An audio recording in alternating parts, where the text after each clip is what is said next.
दोस्तों, आज का हमारा टॉपिक है प्रिवेंटिव डिटेंशन। सबसे पहले हम यह देख लेते हैं कि यह टॉपिक न्यूज़ में क्यों रहा है। हाल ही में सुप्रीम कोर्ट ने निर्णय दिया है कि जो प्रिवेंटिव डिटेंशन है उसका इस्तेमाल एक्सेप्शनल सर्कमस्टांसिस में होना चाहिए। चलिए दोस्तों, देख लेते हैं और भी इंफॉर्मेशन प्रिवेंटिव डिटेंशन के बारे में। सुप्रीम कोर्ट ने ऑब्जर्व किया है कि जो प्रिवेंटिव डिटेंशन है वो स्टेट की एक्सेप्शनल पावर है जो अफेक्ट करती है पर्सनल लिबर्टी ऑफ इंडिविजुअल्स को। साथ ही सुप्रीम कोर्ट ने माना है कि जो प्रिवेंटिव डिटेंशन की स्टेट की जो पावर है इसका इस्तेमाल सही रूप से किया जाना चाहिए। चलिए जान लेते हैं कि प्रिवेंटिव डिटेंशन की परिभाषा क्या है। आखिरकार प्रिवेंटिव डिटेंशन होता क्या है। जैसे कि इसके टाइटल से ही प्रतीत होता है कि अपराध होने से पहले ही अपराध को रोक लेना ही क्या होता है, प्रिवेंटिव डिटेंशन कहलाता है। साथ ही यह भी कहा जाता है कि जिस पर्सन को डिटेन किया गया है उस व्यक्ति के प्रति यह आशंका होती है कि वह अनलॉफुल एक्टिविटीज यानी ऐसी डेंजरस एक्टिविटीज कर सकता है जो पब्लिक ऑर्डर और सिक्योरिटी के लिए खतरा उत्पन्न कर सकती है।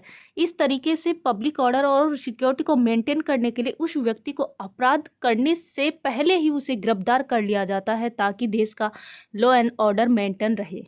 दोस्तों, अगली लाइन प्रोटेक्शंस की बात करती है। यह प्रोटेक्शन संविधान के आर्टिकल 22 के क्लोज 1 और 2 के अंदर दिए गए हैं।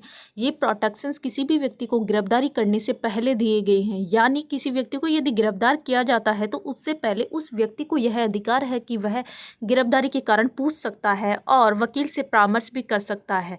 यदि किसी व्यक्ति को गिरफ्तार कर लिया जाता है तो उसके बाद 24 घंटे के अंदर उसे मजिस्ट्रेट के सामने प्रस्तुत करना होता है। यह कहा गया है आर्टिकल 22 के क्लॉज 2 के अंदर। इस तरीके से भारतीय संविधान प्रोटेक्शंस की बात करता है। ये दोनों प्रोटेक्शंस प्रिवेंटिव डिटेंशन के अधीन गिरफ्तार किए हुए व्यक्ति पर लागू नहीं होती हैं। यह बात ही इसी लाइन में कही गई है।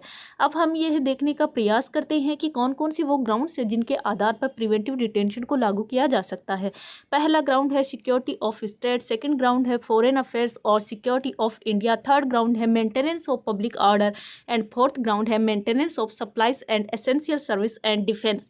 ये चारों आधार वो हैं जिनके आधार पर प्रिवेंटिव डिटेंशन को लागू किया जाता है, यानी देश की पब्लिक ऑर्डर को मेंटेन करने के लिए प्रिवेंटिव डिटेंशन का इस्तेमाल किया जाता है। लेकिन हाल ही में सुप्रीम कोर्ट ने कहा है कि एक्सेप्शनल केसेस के अंदर प्रिवेंटिव डिटेंशन का इस्तेमाल होना चाहिए, यानी ये जो ग्राउंड है वो एक्सेप्शनल ग्राउंड ही है। अब बात कर लेते हैं उन कॉन्स्टिट्यूशनल सेफगार्ड्स की जो प्रिवेंटिव डिटेंशन के अगेंस्ट काम करते हैं। इसमें पहला सेफगार्ड है आर्टिकल 22 क्लोज 1, जिसमें कहा गया है यदि किसी व्यक्ति को गिरफ्तार किया जाता है या कस्टडी में लिया जाता है तो उसे बिना कारण बताए उसे गिरफ्तार नहीं किया जा सकता। सेकेंड कॉन्स्टिट्यूशनल सेफगार्ड है आर्टिकल 22 क्लॉज 2, जिसमें कहा गया है यदि किसी व्यक्ति को अरेस्ट किया जाता है या डिटेन किया जाता है तो उस व्यक्ति को 24 घंटे के अंदर मजिस्ट्रेट के सामने पेश करना होगा। इसी प्रकार आर्टिकल 22 क्लॉज 3 में कहा गया है कि ये जो दोनों क्लोजेस है जो आर्टिकल 22 क्लॉज 1 और 2 ये लागू नहीं होते हैं उस पर्सन पर जो शत्रु देश से बिलोंग करता है। इसी प्रकार आर्टिकल 22 क्लॉज 4 में कहा गया है किसी भी व्यक्ति को 3 महीने से ज़्यादा वक्त के लिए डिटेन नहीं किया जा सकता जब तक एडवाइजरी बोर्ड कंफर्म ना कर दे, यानी एडवाइजरी बोर्ड यदि कंफर्म कर देती है तो 3 महीने के बाद भी डिटेन किया जा सकता है। दोस्तों, यहाँ पर एक एक्सेप्शन की बात कही गई है, वो एक्सेप्शन रिलेट करता है आर्टिकल 22 क्लोज 4 से, यानी इस आर्टिकल का एक्सेप्शन है।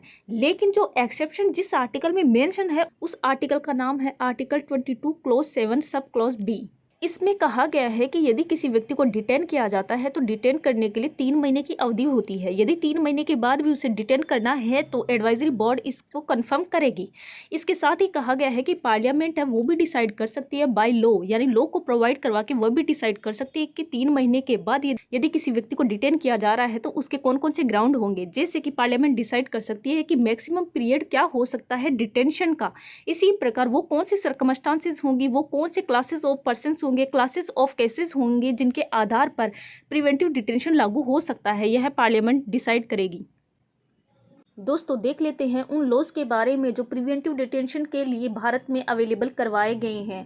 पहला ऐसा लॉज है जिसका नाम है प्रिवेंटिव डिटेंशन एक्ट 1950। इसी तरीके से सेकंड एक्ट है Misa maintenance of internal security act 1971 से लेकर 77 तक चला।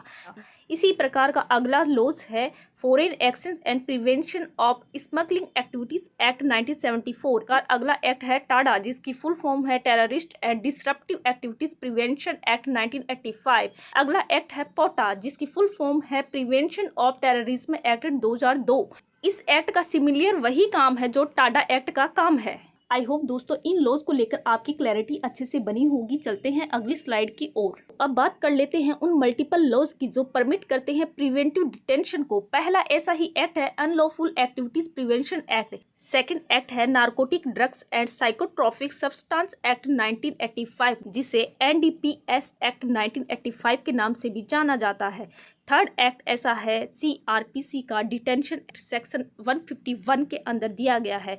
अगला एक्ट है कोड ऑफ क्रिमिनल प्रोसीजर। अब बात कर लेते हैं CRPC की, देख लेते हैं इसके सेक्शन के बारे में। इसका सेक्शन 151 क्या कहता है।